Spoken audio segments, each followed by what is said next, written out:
Once upon a time, there was a game called Battlezone, which was made of lines. Then someone ported it over to Atari 2600, and it was great. Then someone at Activision saw that and told Atari to hold their beer because here comes Robot Tank.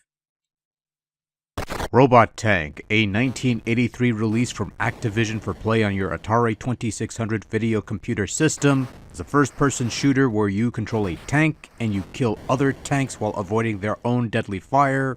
Pretty similar to Battlezone, I should say, but whereas Battlezone was content giving you lines of vector in the arcades and slightly nice graphics on the home consoles, Robot Tank gives you weather and tank damage. Ooh. Also, the scenery is nicer in Robot Tank, but I digress. In Robot Tank, which according to the back of the box takes place in the not too distant future of October 2019, so we got something to look forward to this year apparently, otherwise...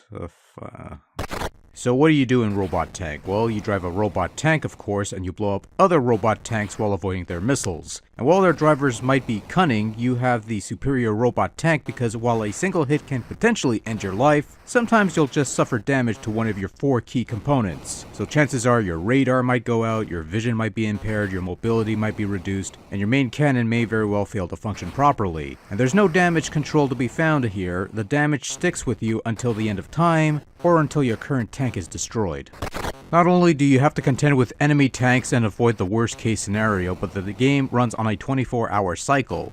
You start off in daylight, but as time passes, the sun will set and you'll be dueling at night, rendering your opponents and their shots invisible except for brief instances. Not only that, but sometimes you'll be alerted to changing weather conditions, whether it be fog, rain, or snow. And these could further impair your vision and or mobility. These are things you have to take into consideration in Robot Tank. It's not all that bad though. Enemies only fire when they're in view, so if things aren't looking too hot, you could just retreat, keep the enemies behind until favorable conditions apply to attack them again.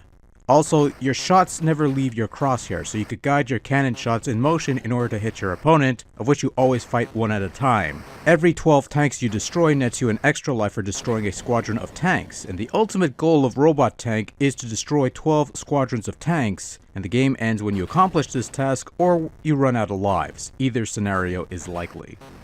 It's a one-player game. There's only one game mode, no variable in difficulty or anything of the sort. The Robot Tank doesn't need any of that. What it does need is a firm hand on the control stick because it's a slippery bugger for a tank, but it's also fast and frantic during the intense dogfights where one wrong move could mean bad news.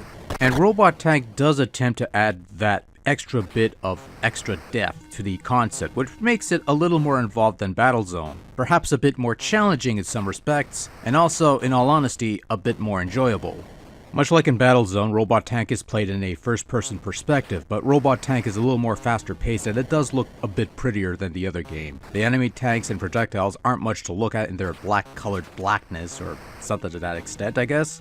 But when it comes to the horizon, the sun setting, the ever-changing weather conditions, the mountains and stuff, and just the scaling of the sprites, it's actually quite impressive they were able to pull this off. Of course, I shouldn't be too surprised. After all, this is an Activision game on the Atari 2600, and they used to be able to pull off brilliant stuff like this more often than not. As opposed to today, that is, but I won't go there. I kind of did, but... Robot Tank sounds like an Atari game on the Atari 2600. Some levels of constant noise, some beeps, some bloops, nothing out of the ordinary. However, Robot Tank does a neat little thing here in that if an enemy fires a shot, you could actually hear the shot approaching, getting louder as it nears its target, which is a helpful tool in trying to dodge the shots, especially at night when you can't see anything.